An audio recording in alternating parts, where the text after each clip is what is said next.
Namaste, yogis. Welcome to Business Corner. I'm SUZANNE, the founder of Sadhana. My guest today is Milan Kowalewsky. Milan, welcome. Hi, Susan. How are you? Good. It's nice to have you here. Lovely to be here. Milan is a marketing expert. He is the founder of Milan Marketing and Media, and he focuses on helping his clients find the people that they are meant to help. He knows the latest trends in social media marketing and how to use social media without wasting your time. Today, he is here to talk with us about how to turn your Instagram followers into yoga students. And in case you haven't met me before, I'm SUZANNE DULIN, and I'm the founder of Sadhana. I work as a business coach for yoga teachers. New yoga teachers hire me to guide them in deepening their path of yoga so that they can show up confident and attract students eager to learn. So thank you, Milan, for coming here today and talking with us about how to use Instagram.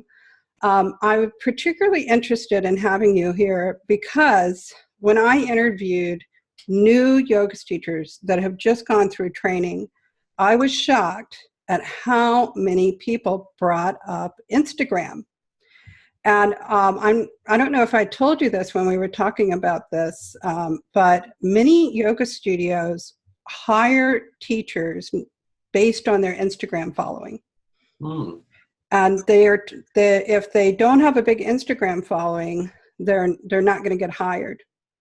So there's a lot of pressure. The teachers get paid on contract and by the number of students that they bring in for their classes. Mm-hmm. The more students they bring in, the more they get paid. And they're one of the big ways that they're expected to market is through Instagram. So this was a huge issue that came up, and I said, I have to learn how to speak to this because everybody brought it up, and I have no experience. I only have 4 pictures on my Instagram right now. Oh, we gotta get those numbers higher then, right? Exactly. So I'd like to know, can you talk with us a little bit about, first of all, can you just talk a little bit about how you actually use Instagram, and then a little bit about this issue of like, how do you actually convert people into followers? Absolutely. Really quick off topic for a minute. I just completely forgot, and I just have to preface, just in case someone hears a dog barking. My better half is on his way home at some point, and she goes a little nuts. I've locked myself in a room, but if you hear a dog barking, that's who it is. Okay, and if you hear a kid bursting through the door, that's my child. There you go. So, and now I lost train of thought of your question. So we were talking about Instagram, and so first of all, I'm just kind of curious, like getting started with Instagram, you have to have the app. You can't do it from your computer, right? Well, technically you could. I mean, you can look at your account and in fact log into your account on your desktop, but it's really meant to be a mobile centric app, and hence the name Instagram. It's meant for you to capture your instant moments that you're having in your life and sharing that with people. Okay. You had mentioned also, now I remember what I was going to say, you had mentioned that about the number of followers being a real issue for yoga teachers, to have space. I think that's a real shame because number of followers to me and to a lot of marketers are what are called vanity metrics, right? What good is it to have 10,000 plus followers if you can't convert those followers into actual students coming to take your class? So I think that's something really important to think about as well. And I'll just say I used to be a website designer, and it's easy to get sucked into it. Like when you see the back end and you're like, ooh, I have 20 people visited my website today. Like, whoa, and it's sort of, there is something very gratifying about seeing the numbers climb. Well, we're an instant gratification society, right? We want to have that instant win, that instant success. But you're absolutely right. There is something gratifying about it. But unfortunately, like I said, numbers are just vanity metrics, or other likes are just vanity metrics. I've worked with clients that have had, you know, accounts in a couple hundred followers. I've also worked with clients that have had accounts that are in a couple thousand. And that's nothing when you're thinking about some of these people that have 20, 30, 40,000 followers, you know, but they still make, you know, a great living by using their Instagram account to convert their followers into customers, essentially. So you and I met through a Facebook group, and I find it very easy on Facebook to create a real relationship with people. In the comments, in the, you know, the threads that go, it's easy to start to build a relationship with people. On these visually based platforms like Instagram and Pinterest, I struggle to figure out, how do you get beyond just sort of a like or a comment like, oh, that was nice, and into an actual connection with someone? Sure. So I'm sure you've probably heard this from, you know, our own networking groups that we belong to. But there's a phrase called know, like, and trust, or your know, like, and trust model. And it actually stems from a larger phrase, which I'm going to butcher, so I wrote it down. Basically, this is what I call the stages of awareness. And the know, like, and trust stages of awareness are a little bit more of a condensed version. Okay. The full version is what's called completely unaware, problem aware, solution aware, product aware, and most aware.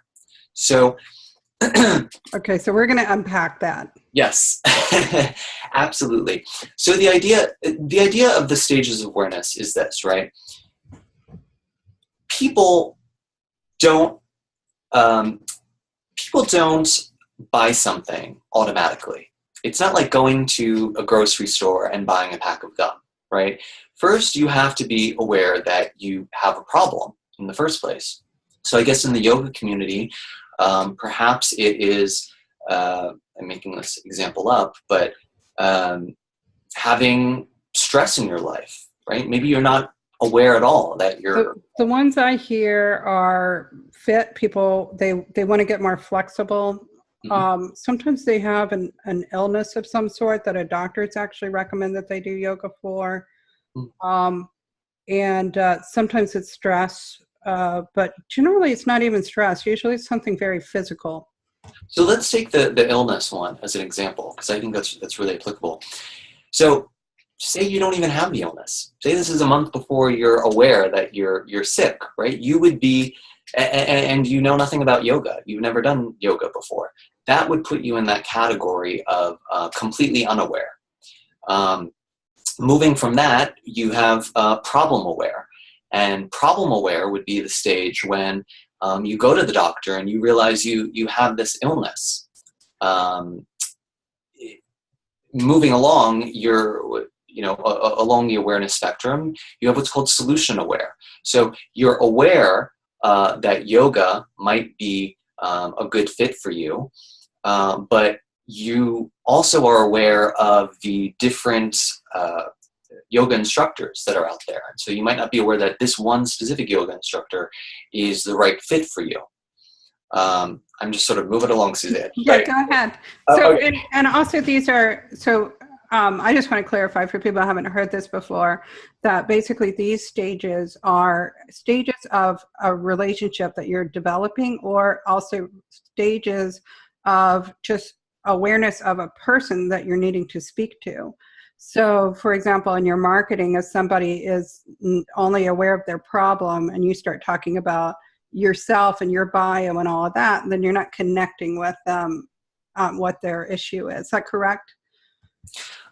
Sort of. And I think the easiest way to do this is I'll explain what the 5 stages are, and then we'll go over the know, like, and trust model, because it's a little bit easier for people to understand and easier to grasp. But just to give you a quick background, this 5 stages of awareness actually originated, I don't know if you're familiar with the guy, David Ogilvy from... Oh, well, he's the one who did he's a really famous madman type of person, yes, right? Absolutely. Absolutely. Him and a gentleman named Eugene Schwartz had sort of pioneered this concept back in the day. So it's interesting, a lot of these marketing problems that we're facing now that we think are new were really thought about a long time ago, and there are solutions out there. But absolutely, so this is where it comes from. And I guess, to keep things simple, let's just talk about the know, like, and trust, right? Because that's a more condensed version of these 5 stages. Obviously, drops 2, right? So the first thing is this. If people don't know who you are and they go to your Instagram account, right, they're not automatically going to say, oh, let me reach out to this person and contact them because I'm interested, right? So that stage, the know stage, what type of content do we want to be putting out on Instagram to attract that type of person, people who are just starting to get to know you? And the answer is bite-sized pieces of content, right? Small things that people are going to gravitate towards and think, oh, this is kind of interesting, right? As you move along the awareness spectrum, then you get to the like stage. And that stage consists of people who know of you, they know you exist, and they like what you have to say. So these are kind of like, the people that you follow and you're like, oh, you ran across their post a couple of times. That's like the no phase, like absolutely vaguely out there. And then you're sort of like, wow, I keep seeing their stuff and I like it. I'm going to subscribe to their feed so that I don't know what you call it on Instagram, but I'm going to, I want to see everything that this person posts. Absolutely. Absolutely. You hit it right on the nail. And at that stage, those people, they don't want to just see little snippets of information. I mean, I'm sure they would like the little snippets of information as well, but what they're really interested in is getting a little bit of a deeper understanding of who you are and what you have to offer. So the type of content that you want to be, putting out on your Instagram channel for people who fall into that category is what I would refer to as medium form content. So maybe it's a little bit longer of a video, so a 2 to 3 minute video in length. And we can talk about how you do that on Instagram because it's a little, How long of a video can you put out on Instagram? So natively, you can put 60 seconds. That's if you're putting something directly on your profile. Now, if you're putting something in your story, they limit it to 15 seconds, so it's even shorter. And most recently, they rolled out with IGTV, which allows you to put longer form content. So between 10 minutes to an hour. And I know this gets a little confusing, but the time restriction is dependent on how many followers you have. So I think the cutoff is 10,000. I have to double check that number. If you have over 10,000 followers, again, I believe that's the cutoff number, then you have the ability to go up to an hour, which I don't know why you want to do, but you could if you wanted to. So those are the 3 timelines. Okay. So then at this stage where you're starting to put more content out, how do you actually get somebody to go from just watching your now long form videos? And by the way, you're just hearing some noise with my daughter who came in, which we talked about at the start, into getting them to actually walk in the door of the studio and come to your class. Because I think that's the trick. Is I think a lot of people actually have gotten relatively good at social media, and they've got people who know them, but that part where they get them to the trust stage and they get them to actually convert into customers, I think a lot of people get really confused by that. Me included. How do you do that? The short answer is it happens organically, right? You can't push that process of going from liking you to trusting you. It's about being consistent with your messaging strategy, and some people will never, get to that stage of making that purchase. But consistently, sending out that same message of who you are as a brand is just going to naturally attract the type of people that are gravitated towards you. It's sort of similar to a TV commercial. If you think about TV ads, right, there's a reason that they don't just put it out there once. You'll see the same ad periodically, and it's about building up this awareness inside of you as a consumer of who you are, what you have to offer, and how that's beneficial to you. And do you need sometimes to sort of give people, like, I've heard this term call to action, like, do you need to sometimes sort of tell people like, hey, I want you to do something? Like, is there a way on Instagram to sort of say, hey, and the next step is, you know, walk into the door of my studio, or give me a call, or shoot an email to me, or something? Like, is there a way to do that on Instagram to move them into a deeper, real world interaction with you somehow? So the first thing to know is that Instagram only allows you to have one link in your bio. There are some tools, for example, there's one called Linktree that you can connect which I have not really experimented with yet, but I know of it and I know people do use it, which basically allows you to, the user to click on your bio link, and then you're directed to a page, almost like a condensed sales page, if you would call it that, with a bunch of different links.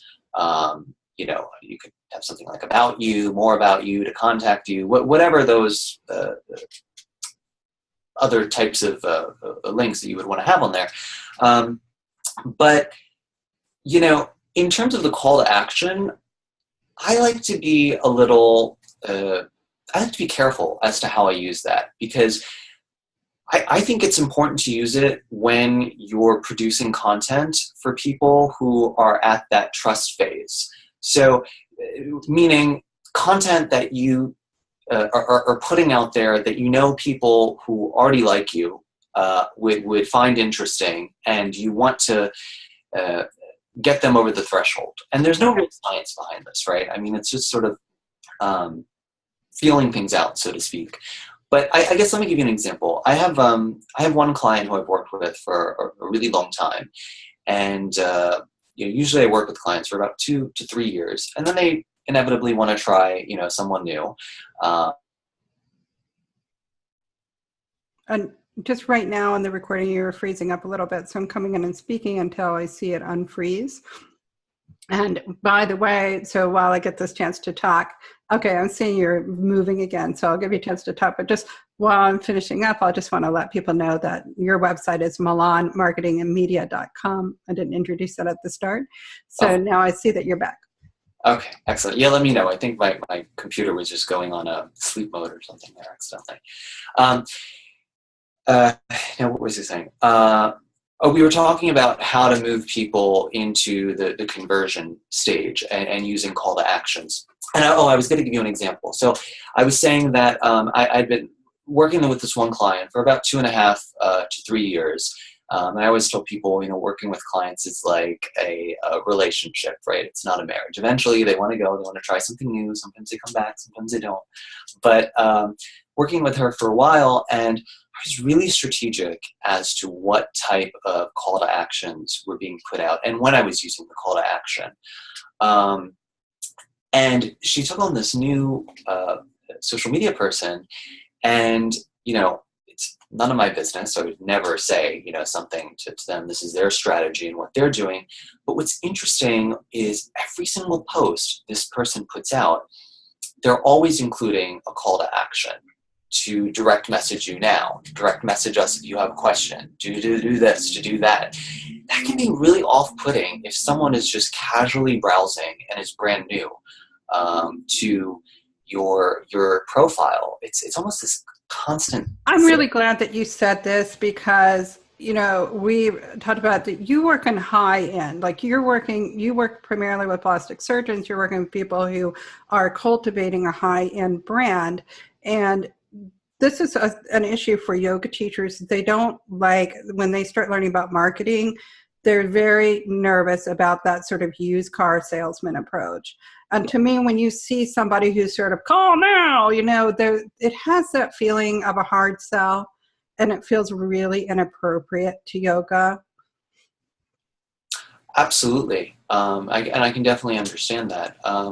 So that's why I think it has to be done really strategically, instead of, you know, saying call now to book your or to come to a class. I mean, you can use other types of call to actions. For example, learn more. If you're interested in learning more, I invite you to visit my website. You know, something as simple as that. So absolutely, That's Absolutely. really nice. I like that a lot. I love your approach. I think it's really, it's just sort of moving the needle up a little more, being a little more sophisticated about what people are probably already doing, but thinking a little more about who is this post for? Like, who is the Yeah. audience for? One other thing I hope, and I know that I want to make sure I'm honoring your time. Okay. So, but I have one more question that I want to ask specifically for my audience of yoga teachers, which is that one of the things that's happening in the yoga world is there's these sort of bikini shots. There's people who are doing these Cirque du Soleil poses. And so a lot of yoga teachers are feeling really intimidated. Like, if I get on Instagram, then I have to sort of turn myself into like a yoga clown or Playboy bunny. Mm. Is there a way to use Instagram so that your personality comes across, and you could do something that's less showy? Because so that's what I see a lot of Instagram is sort of the perfect sunset across the magnificent, landscape. And I feel like there's a real push to find these very exotic pictures Mhm. that you take. So how do you create something that's more personal rather than something that's kind of so visually appealing? Yeah. Well, I think number one, I think it's really important to be authentic, right? So I think what you had described to me about these fancy acrobatic poses and whatnot, if that doesn't feel comfortable to you, then I wouldn't post them at all, because you're going to come off as being inauthentic. Um, and people, I mean, that's the whole thing about social media, right? People want to be connected with people who they have or they feel a connection with, right? But in terms of visual content, I think there are two strategies. One, I am a huge proponent of doing a photo shoot. I just did one myself not that long ago. I like your pictures. Thank you. Because it's a way of controlling your message that you're going to be putting out there on Instagram. It's going to give you a little bit more of a direction. And also, I just want to put out there for yoga teachers who are going to do a photo shoot, in addition to your cameraman, you also need to have someone who knows yoga postures, who can watch them for you, because it's hard to get them exactly right for the camera. And even if the camera person knows yoga, they're focused on getting a shot and not on your positions. So you should always have somebody just watching your yoga poses for you. Sorry, just had to put No, that. no, that's fine. Yeah, that's a great point. And in terms of choosing, for me, when I'm looking for a photographer, I like to look for someone who I can see myself in their work. I worked with a great photographer down in Baltimore. I would fly him up here for clients of mine. He does amazing fashion photography, charges 20 grand a session typically. Now my clients, they wouldn't pay that much, but for fashion, clients, they absolutely would. But, if you would go to his site, it's very high-end editorial, right? So I knew him, and I knew, from previous work, and that's how I knew he would be a real great fit for my clients, because he was really great at putting people at ease. But if you're just browsing, and clearly you come across a guy like him and his site, you're not going to be able to see yourself in these sorts of photos. I work with another photographer, the guy who did my photos, who specializes in thought leaders, and I could clearly see how he captures those types of people. And I could clearly see myself in it. I could see my clients, because they are also sort of thought leaders in their own world. But absolutely, I think, photo shoot is really important. The other aspect of capturing images to put on Instagram or video is giving people glimpses of what you're doing personally. People are interested in seeing you and connecting with you. So whether it's pictures of your pet, your dog or cat or whatever, or going out to dinner or going to the theater or something like this, it's these sort of like things that you do on a personal level that other people want to see, and you're gonna, attract people who are interested in yoga and are gonna say, "Oh, well, that person has a dog too. That's really cool. So do I." When I was first getting into business courses, in my classes, there was a woman, Deborah Ann Mastick. Aunt Deborah Ann. She's in my Facebook group actually, and she helps people with resumes. She had just written a book that was quite successful, and now she was trying to figure out what to do with her business. So it turned out that her customers actually wanted her to write resumes for her, which was funny, which was why she wrote a book, because she didn't want to write resumes for people. And then she found out they all wanted her to write resumes. So she started up a resume writing business. But it turns out that she had a kind of famous dog.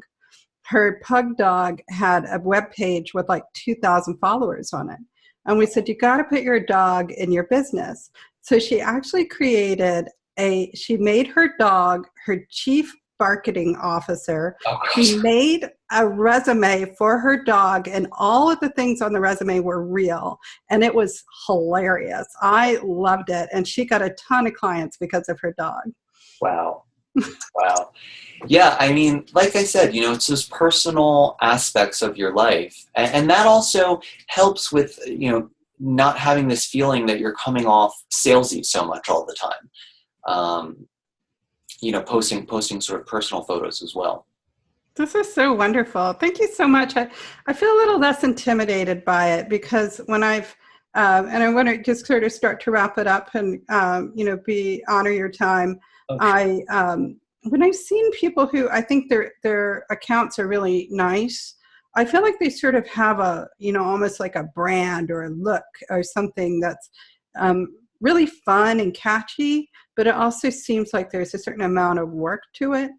And what you've expressed and what you've shown that we can do seems a little more casual and a little just more about thinking about trying to create a connection with people rather than trying to impress people. Absolutely. And I want to just leave with one last thought on how to think about your Instagram followers and social media in general, and just how you can move people across that awareness spectrum. So when you're thinking about posting your content, you sort of have to visualize that you're at a dinner party, right? And you're sitting at this table and you have 20 of your really great friends sitting there, and they're all, interested in what you have to say. And when you're posting, you need to speak specifically to those people, because those are your loyal, followers that are constantly liking and commenting on your posts. But then you also have hundreds of other people just sort of circling your table and thinking, is this person, what they have to say, is this something interesting as well? Should I take a seat and join them? And that message has to resonate with those people as well. And so again, going back to that know, like, and trust model, right? That analogy, I think, is a really great way of thinking how to communicate and attract more people on your profile, making sure that you're talking to the person, the people that are already loyal to you, but at the same time reaching some of these other people. And sometimes those people are going to sit down and they're going to join you and they're going to fall into that bucket. Other times they're not, and that's fine too. And you'd be surprised how many people are out there sort of paying attention to you when you're not aware of it. And I think it's really consistency. That's the key to any kind of social media work. And, after a while, you start to hear that there's a buzz happening. I think people want it to happen quicker than it does. And it's also really generation specific in terms of how people engage in Instagram. For example, I have a client who a lot of his patients are, I'd say, probably 50 and above. And what's interesting about that sort of target market on social media is you won't always see them liking and commenting. But on the back end, at least in Facebook, on the back end, you do see them engaging in the sense of clicking on links in the posts that you're putting on, clicking on the actual image itself. So they're absorbing it, they might not be showing it constantly, but they're absolutely absorbing it. So going back to your point, you're right. You don't know who's just sort of out there looking and is interested, but isn't showing you that love through a like or a comment, you know? Yeah, keep going. If you think you're not making any headway, just keep going, keep going, keep going is my advice, you know, and also you just get better with it. So I'm gonna I want to wrap up, and so I want to let people know how they can reach you. So Milan, can you please give your name and your website to people if they want to get in touch with you? Absolutely. Well, again, my name is Milan Kowalewsky, and you can reach me just by going to my website at milanmarketingandmedia.com. And we're going to have the links down below on this, the YouTube channel. We'll have the links down below to that in the description. Please like this and share it and heart it and comment it on it. All of that helps more people to see the video. I also have the information on the Facebook community, Sadhana community for yoga teachers and enthusiasts below here, which you can join. For the mailing list, you can join the mailing list there. And also, if you want to reach me about business coaching services, all of those things will be in the description in the YouTube. So thanks so much, Milan. I appreciated it. It was fun. Thank you, Suzanne. I had a blast. Stay on, and I'll end the recording.